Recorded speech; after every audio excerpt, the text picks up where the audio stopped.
అదే సార్ అమ్మ అవన్నీ చెప్పండి.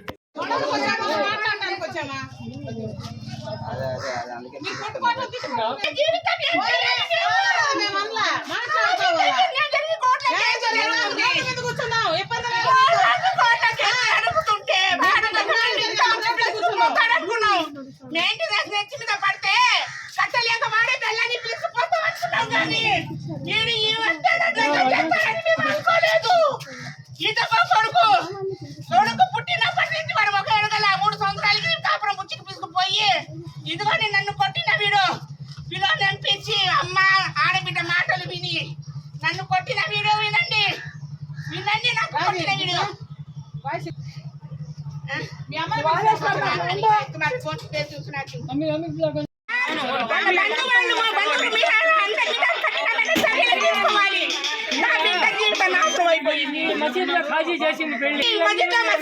ఉన్నాడు దొంగ బిల్ చేశాడు. దానికి మాట్లాడినాడు వీడు పెద్దనాయన ఇదో పక్కింలే పెద్దమ్మ పెద్ద నాయన దానికి అందరికీ వాళ్ళ బంధువులు సహకరించి పెళ్లి చేశారు అందరూ. ఏమంటుందో తల్లి పిల్ల ఏమంటుందో 2 ఇద్దరు సాగుతుందంట. ఇవ్వంటుంది ఇద్దరికి సాగుతుందా వాడి నాయనమ్మ ఈ ఇల్లు వాళ్ళ సొంత ఇల్లు వాడిది.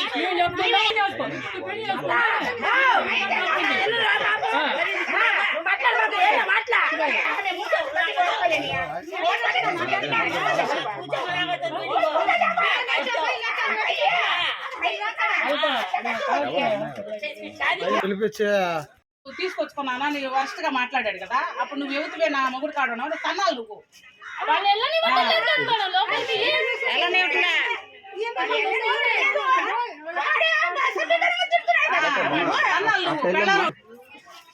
వాళ్ళు మాట్లాడు పోలీసులు రాని ఇంకెవరైనా రాని రాని పోలీసు ఫోన్ చేశాడు వాడు నా బిడ్డకి న్యాయం జరగాల చేశాడే చెప్పాడు ఆయన చేయలేదు. ఏం చేస్తా ఈ ఊర్లో ఎంతమంది అడిగినా మాకు న్యాయం జరగలేదు సార్. ఈ ఊరు వాళ్ళు మొత్తం కూడా కలిసి చేశారు సార్. ఈ మసీదులో పెళ్లి చేశారు. ఈ మసీదులో చేస్తే ఈ మసీదు వాళ్ళు కూడా అడిగితే మాకు లేదనుకుంటా ముందు తీసుకెళ్ళి వీడిని పెదనాయన్ని మసీదులో న్యాయం జరగదు సార్.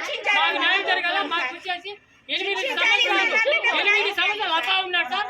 వీడు 8 సంవత్సరాల నుంచి ఇదే న్యాయం చేస్తున్నాడు సార్. నా పాప బిడ్డని న్యాయం చేయాలి సార్. దీంట్లో వచ్చేసి ఈ ఫోటోలో ఇవన్నీ చేస్తున్నారు సార్. ఆ బాబు ఉన్నాడు. వీళ్ళు మాకు దొంగ సర్టిఫికేట్ చూపించేసి 15 లక్షలు కట్టడికి 10 లక్షలు తీసుకున్నారు. 30 సౌర్య బంగారు తీసుకున్నారు.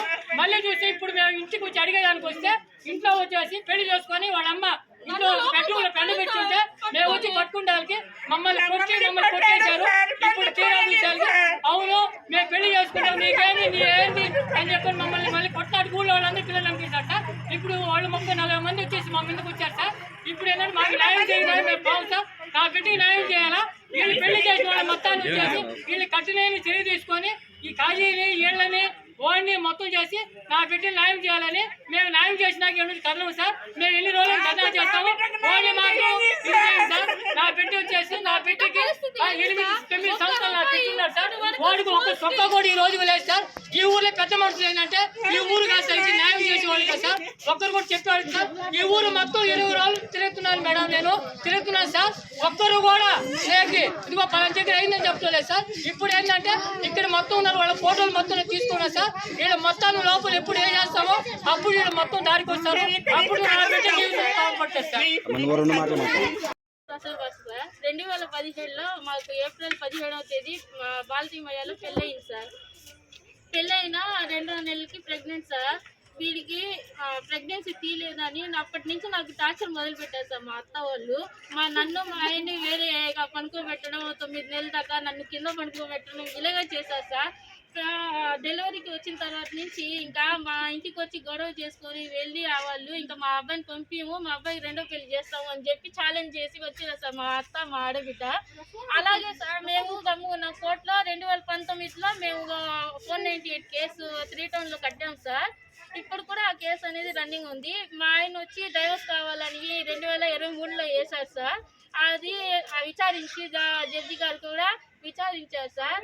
ఏమమ్మా అంటే తీసుకొని నువ్వు వెళ్తావమ్మా కాపురానికి అంటే నేను వెళ్తాను సార్, నన్ను తీసుకువెళ్ళమను. వాళ్ళ ఇంటి పక్కనే ఎక్కడైనా పెట్టుకోమన్నాను సార్. వాళ్ళతో అయితే కలిసి ఉండలేనంటే సార్ కూడా జడ్జి కూడా అలాగే చెప్పారు, తీసుకొని పోయి పెట్టుకోవాలంటే అలాగే పెట్టుకుంటాను అన్నారు సార్. సరే మీ పెద్దవాళ్ళని తీసుకోరండి అని చెప్తే అప్పుడు మా అత్త వచ్చింది సార్. వచ్చిన తర్వాత నేను ఉంటే మా అమ్మలతోనే రమ్మనండి, లేకపోతే నేను రాను అని అన్నారు సార్. సరే అని సార్ జడ్జి గారికి కోపం వచ్చి వచ్చారు సార్. ఏం నా ముందే నువ్వు ఇంత డ్రామాలు చేస్తున్నావా, నేనే నీ మీద కేసు కడతానని వార్నింగ్ ఇచ్చారు సార్ మా ఆయనకి. మాకే అనుకూలంగా తీర్పు వచ్చింది సార్, ఆర్డర్స్ అనేది. 2023లో మళ్ళీ మెయింటెనెన్స్ వేసాం సార్. అలాగే శాంక్షన్ పోయిన సంవత్సరం ఆగస్టులో ఆర్డర్స్ వచ్చాయి 30,000 ఇవ్వమని. ఏప్రిల్లో పోయిన సంవత్సరం 25వ సంవత్సరంలో ఒక 90,000 ఇచ్చారు సార్. మళ్ళీ ₹1 ఇవ్వలేదు సార్. నా బాబుకి ఫీజులు ఎలా కట్టుకోవాలి, నా బాబుని ఎలా చదువుకోవాలి సార్. నాకు మా బాబుకి ఏముంది సార్ ఇప్పుడు అన్న, నాకు మా బాబుకి అన్యాయం చేసి రెండో పెళ్లి చేసుకోవాలని తెలిసి అడగడానికి వచ్చాను సార్. అడగడానికి వస్తే రూమ్లో పట్టుకుని నన్ను కొట్టాడు సార్. పక్కన వాళ్ళిద్దరు పడుకుని ఉన్నారు సార్. ఇప్పుడు నా బాబుకు నాకు ఎవరు న్యాయం చేస్తారు సార్? ఏ పోలీస్ స్టేషన్లో వెళ్ళినా కూడా మమ్మల్ని వాళ్ళు రాజకీయ నాయకులు సార్. 2017లో దృష్టికి చెందిన రసల్ భాషకి ఇచ్చి పెళ్లి చేశారు సార్. 2 నెలలు కాపురం చేస్తే 2వ నెలలో ప్రెగ్నెంట్ వీడు సార్. వీటితో నేను అబార్షన్ చేయించుకోలేదని అప్పటి నుంచి నాకు టార్చర్ చేయించారు సార్. కూతురు పెళ్లి చేయాలి అది ఇది అని చెప్పి అప్పటి నుంచి నన్ను నా భర్తను వేరు పనుకోబెట్టాడు. ఇంకా వాళ్ళ పక్కన అలా నన్ను వేరు పనుకోబెట్టేవాళ్ళు. సరే అని అలాగే ఉన్నాం. కాన్పుకి వెళ్ళాను. వచ్చి మా ఇంటికి వచ్చి గొడవ చేసి ఇది చేసి రచ్చ చేసి మొత్తం చేసి ఇంకా మేము తీసుకొని పోము మీ పిల్ల మాకు అవసరం లేదు, మేము రెండో పెళ్లి చేసుకుంటాం అది ఇది అన్నారు. సరే అని మేము కేసులు పోలీస్ స్టేషన్లో తిరిగాము. 2019లో 3 టౌన్లో 498 కేసు పెట్టాము సార్. 2019లో కేసు పెట్టాము. 2020లో మళ్ళీ వీళ్ళ అమ్మకి హెల్త్ ఏదో బాగలేదని ఈ చెల్లెలు కానిపోయింది. మంచితనంగా నన్ను తీసుకొని పోయి 6 నెలలు వాళ్ళ చెల్లెలకి నా చేత చేపించి మళ్ళీ 6 నెలలు నన్ను తరిమేశారు సార్. నా మీద కేసు పెట్టి వాళ్ళు మమ్మల్ని పిల్లమనిపించి మా అమ్మని నా చెల్లి కరుపుతున్నాం, మా చెల్లెల్ని పట్టుకొని కొట్టి మమ్మల్ని నా మీద నేనంట మా అత్తని ఇప్పుడు చూసారు వీళ్ళంతా. వాళ్ళ అత్తని మా ఆయన ఏమైనా దగ్గర పోనిస్తున్నాను మేడం చెప్పండి. నేనంతా జుట్టు పట్టుకుని మా అత్తని లాక్కొని కాళ్ళతో కొట్టానంట సార్. అలా మా నాన్న మీద నా మీద మా చెల్లెల హస్బెండ్ మీద 3 మీద కేసు పెట్టారు సార్ వాళ్ళు. ఆయన రసల్ భాష సార్. రెండో పెళ్లి చేసుకున్నారు మాకు తెలిసింది సార్. అది అడుగుతాము నేను వస్తే వీళ్ళంతా మా మీద లేనిపోని పెట్టి వాళ్ళని పిలిపించి మేము కొట్టామని కొట్టాడు సార్.